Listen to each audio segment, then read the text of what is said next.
और अब बात करेंगे हल्द्वानी अतिक्रमण पर सुप्रीम कोर्ट के आदेश की। हाईकोर्ट के आदेश पर सुप्रीम कोर्ट ने रोक लगाई है। फिलहाल यह अतिक्रमण हटाया नहीं जाएगा, सुप्रीम कोर्ट ने यह साफ तौर पर कह दिया है। सुप्रीम कोर्ट ने इसके बाद रेलवे और उत्तराखंड की सरकार को नोटिस भी भेजा है और इस पर उनसे जवाब मांगा है। सुप्रीम कोर्ट ने यह तय किया है कि इस मामले की अगली सुनवाई 7 फरवरी को होगी और तब तक राज्य सरकार से और रेलवे से इस मामले को लेकर जवाब मांगा गया है। लेकिन आदेश में स्पष्ट रूप से सुप्रीम कोर्ट ने कहा कि रातों रात अतिक्रमण को नहीं हटाया जा सकता, रातों रात लोगों को घर से बेदखल नहीं किया जा सकता। पुनर्वास की व्यवस्था पर ध्यान दें। इनको पुनर्वास कहां पर मिलेगा, इसको लेकर क्या व्यवस्था की गई है, यह सवाल भी सुप्रीम कोर्ट ने पूछा है। लेकिन लोगों को फौरी तौर पर राहत मिली है।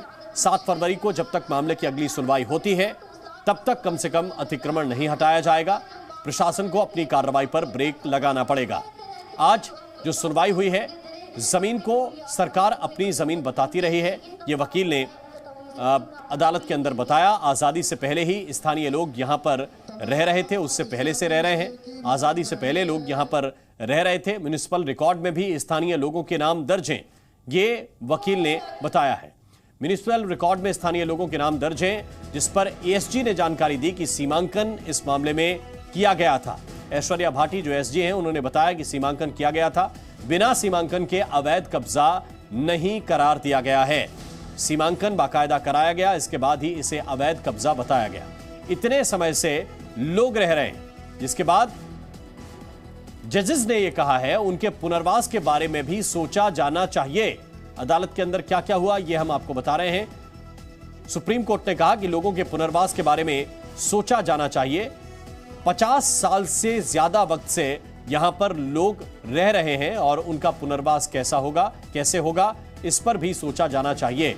याचिकाकर्ता पुनर्वास की मांग ही नहीं कर रहे हैं, वो तो जमीन पर मालिकाना हक का दावा कर रहे हैं। ये एएसजी ऐश्वर्या भाटी ने बताया कि वो तो मालिकाना हक मांग रहे हैं, सभी लोगों को एक नजर से नहीं देखा जा सकता। जिसके बाद सर्वोच्च अदालत ने कहा कि सभी लोगों को एक नजर से नहीं देख सकते, मानवीय पहलू से भी हमें इस पूरे मामले को देखना चाहिए। इंसानियत के तकाजे पर इसे तोलना पड़ेगा। जमीन भले ही रेलवे की हो, लेकिन पुनर्वास की व्यवस्था जरूर होनी चाहिए, ये जस्टिस संजय किशन कौल ने कहा है। याचिकाकर्ताओं की शिकायत यह भी है कि उनके पक्ष को हाई कोर्ट में ठीक तरीके से नहीं सुना गया। ये जस्टिस एएस ओक ने कहा मानवीय पहलू से भी इस मामले को देखा जाना चाहिए। तो इंसानियत के तकाजे पर अदालत ने स्पष्ट रूप से कहा है कि इसके बिना नहीं देख सकते। हाईकोर्ट में अवैध खनन के आरोप के बाद मामले की शुरुआत हुई है। ये एएसजी ऐश्वर्या भाटी ने जानकारी सर्वोच्च अदालत के सामने रखी और दस्तावेजों को भी देखा जाए। इसके बाद दोनों जजेस ने यह जानकारी दी कि दस्तावेजों को भी देखा जाना चाहिए, जिसके आधार पर लोग मालिकाना हक का दावा कर रहे हैं। क्योंकि कई लोगों ने कहा कि उनके पास रजिस्ट्री है, फ्री होल्ड के कागजात हैं। इस समस्या का कोई व्यवहारिक हल निकलना चाहिए, व्यवहारिक हल इसका कोई देखना होगा, ये अदालत ने कहा। जमीन पर दावे के कई पहलू हैं। कुछ लोग लीज के आधार पर बता रहे हैं, कुछ लोग खरीदे और रजिस्ट्री के आधार पर बता रहे हैं। 50,000 लोगों को रातों रात नहीं हटाया जा सकता, यह भी अदालत ने साफ तौर पर कहा है। हल्द्वानी में रेलवे जमीन पर अतिक्रमण विवाद में सुप्रीम कोर्ट ने सुनवाई करते हुए नैनीताल हाईकोर्ट के फैसले पर रोक लगा दी है। कोर्ट ने सुनवाई करते हुए रेलवे और उत्तराखंड सरकार को नोटिस जारी किया है। साथ ही कोर्ट ने कहा कि 50,000 लोगों को रातों रात नहीं हटाया जा सकता है, इसमें मानवीय पहलू को भी देखा जाना चाहिए। साथ ही कोर्ट ने कहा कि मालिकाना हक के दावे के दस्तावेज भी देखे जाएंगे और अगर ये जमीन रेलवे की है तो उस पर आगे अवैध निर्माण ना हो।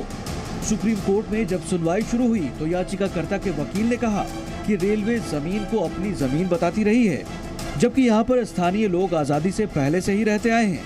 म्युनिसिपल रिकॉर्ड में भी स्थानीय लोगों के नाम दर्ज हैं, तो कैसे रेलवे इसे अपनी जमीन बता सकता है? जिसके जवाब में additional solicitor general Aishwarya Bhati ने कहा कि बिना सीमांकन के अवैध कब्जा नहीं करार दिया गया है। दोनों पक्षों की बात को सुनते हुए सुप्रीम कोर्ट ने नैनीताल हाईकोर्ट के फैसले पर रोक लगाते हुए मामले को 7 फरवरी तक के लिए टाल दिया है। अगर उत्तराखंड हाईकोर्ट के फैसले की बात करें तो 20 दिसंबर को उत्तराखंड हाईकोर्ट ने हल्द्वानी में रेलवे भूमि से अतिक्रमण हटाने का आदेश दिया था। इस पर प्रशासन तैयारियों में जुट गया है और इसी को लेकर अब संघर्ष हो रहा है।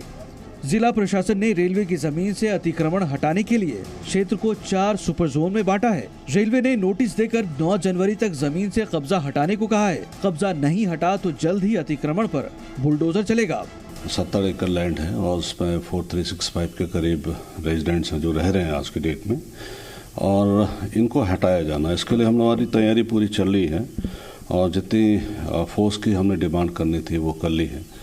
और इसको पूरे जो सुपर जोन सेक्टर्स में हम लोगों ने डिवाइड किया है। तो जितने मजिस्ट्रेट की आवश्यकता थी, पैरामिलिट्री फोर्स की आवश्यकता थी, उसकी डिमांड हम लोगों ने कर दी है और आने वाले कुछ समय में हम इनको हटाएंगे। रेलवे की जमीन पर अतिक्रमण हटाने की कार्रवाई शुरू हुई तो वर्षों से यहाँ बसे लोगों में खलबली मच गई। इस पूरे इलाके में करीब 60,000 लोग रहते हैं। इसमें 35 से 40,000 लोगों के पास वोटर आईडी कार्ड भी हैं। यहाँ रहने वाले लोगों ने आधार कार्ड भी बनवाया हुआ है। अतिक्रमण हटाने के नाम पर बेघर करने वाली कार्रवाई को लेकर यहाँ के लोगों में गुस्सा भी है और बेघर होने का डर भी। मांग तो ये है साहब, हम यहाँ से बिल्कुल नहीं जाएंगे। हमारी जगह है ये, हम यहाँ से बिल्कुल नहीं जाएंगे और हर चीज होगी यहाँ पे। पब्लिक यहाँ से कहीं जाने वाली नहीं है। जाएंगे नहीं, बिल्कुल नहीं। हम कहाँ जाएंगे, हमारे घर टूट जाएंगे, कहाँ बच्चों को पढ़ाएंगे, कहाँ खिलाएंगे हम। लेकिन हमें इसी जगह के बदले जगह चाहिए, नहीं तो हमारी ये जगह हमें ऐसी रहने दो। हम 3 टप्परों में पड़े, हमें पड़ा रहने दो। हम किसी से कुछ नहीं मांग रहे। छोड़ के नहीं जाएंगे, यहीं मर जाएंगे, मिट जाएंगे, सब कुछ कर देंगे सर। हम लोग छोड़ के अपनी जगह नहीं जाएंगे। कहाँ जाएंगे? बच्चे हमारे यहीं जिंदा है, मुर्दा है, जैसा भी है ऐसे ही रहेंगे। हल्द्वानी के जिस इलाके में रेलवे की जमीन पर अतिक्रमण बताया जा रहा है वो करीब 2200 मीटर लंबी रेलवे लाइन का क्षेत्र है। इस 2200 मीटर लंबी रेलवे लाइन के आसपास 800 फीट चौड़ाई तक की जमीन पर अतिक्रमण है। मामला भले ही अतिक्रमण का हो, लेकिन इतनी घनी आबादी एक दिन में तो यहाँ आकर बस नहीं गई। ऐसे में सवाल ये भी उठता है कि प्रशासन अब तक क्या कर रहा था? क्यों इन लोगों को पहले से ही हटाने की कोशिश नहीं की गई? ब्यूरो रिपोर्ट, जी मीडिया।